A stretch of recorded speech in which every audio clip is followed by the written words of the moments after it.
But thank you so much, Peter, because you're right. There's a lot of heft in the room. There's a lot of political big boys. There's a lot of champions for change. I don't want to shout people out, because once you shout people out, you miss somebody. But I'm honored because you found it not robbery to be here in this moment, in this time, not just for me, but for the second.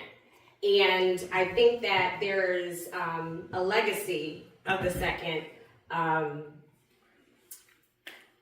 It's difficult to fill shoes.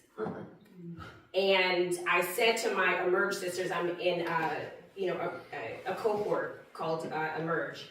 And I said to them yesterday, we were supposed to share something that we would take away from the experience. And I decided to not try to fill shoes. I tried to go get a pair of my own.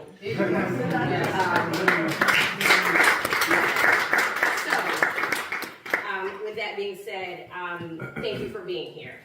I really, really, really appreciate it.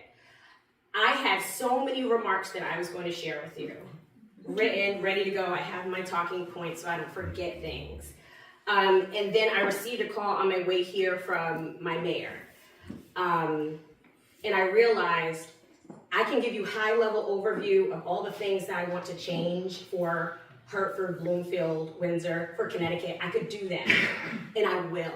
And you can go to the website, you can see my flyer, but I want to take this opportunity to lift something in real time.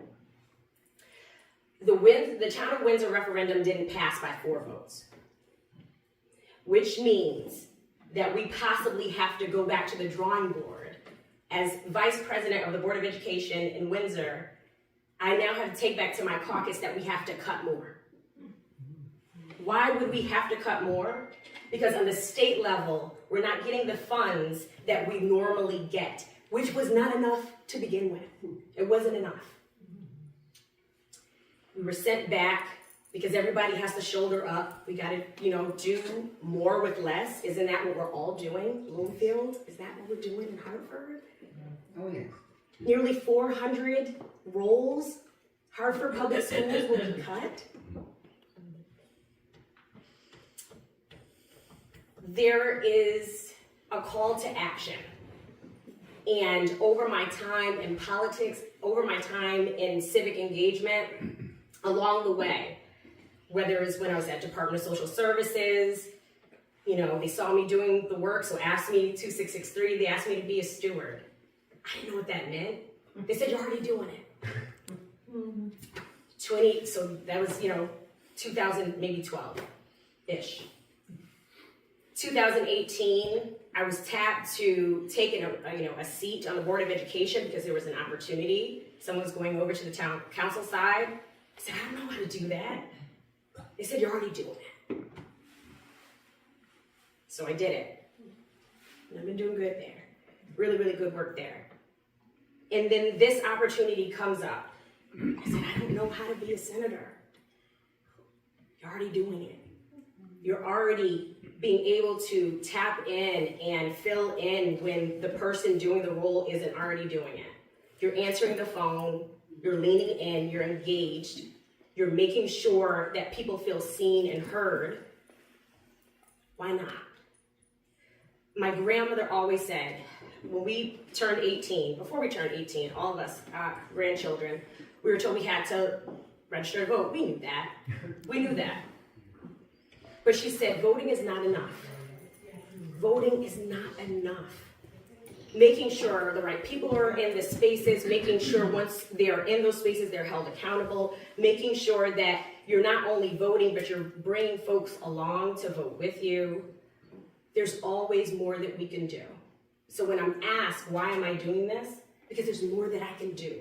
There's more that I could share. There's more people that need advocating for. There's more people that feel unseen. And there comes a time and a place where the rubber meets the road and you have to do the work. You can't wait for the next person to do it. The stakes are too high. Cut how many more millions? If children are not ready to read by grade 3, They're going to be so far behind that by 16, they can just, you can forget it. So when we're thinking about pipelines, when we're thinking about education, when we're thinking about all of the things that make the bare minimums in life, we have to do more. We have to do more. We have to stop asking people to do more with less. My mom, a retired educator, she always said, if it means I have to stay after school a little longer for that parent who couldn't get there during the day for the parent-teacher conferences, that's what she did. My uncle stayed a little longer. Maybe he would have retired or taken that judgeship a little earlier, stayed a little longer, because there was more work to do. I know there's more work to do. I know that the second needs someone like me.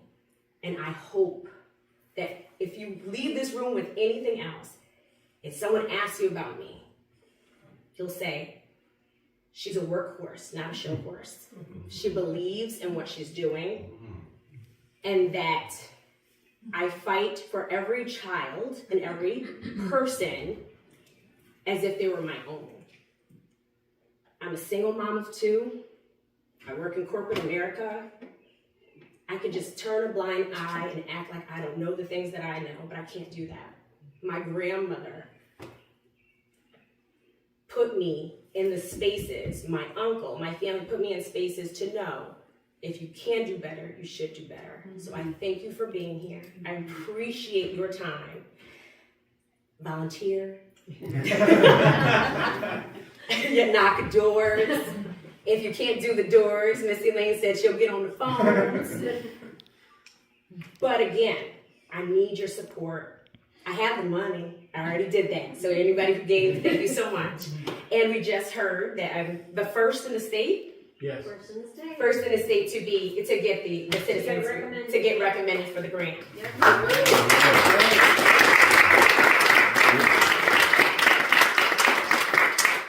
I'd be remiss if I didn't recognize my amazing team. I cannot do it alone. We cannot do it alone. Susan, Elle, Erica, thank you so much.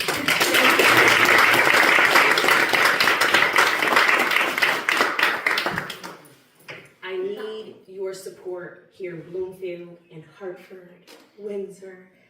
We need everybody to shoulder up. I keep telling people I'm not running against anyone. I'm running for the seat.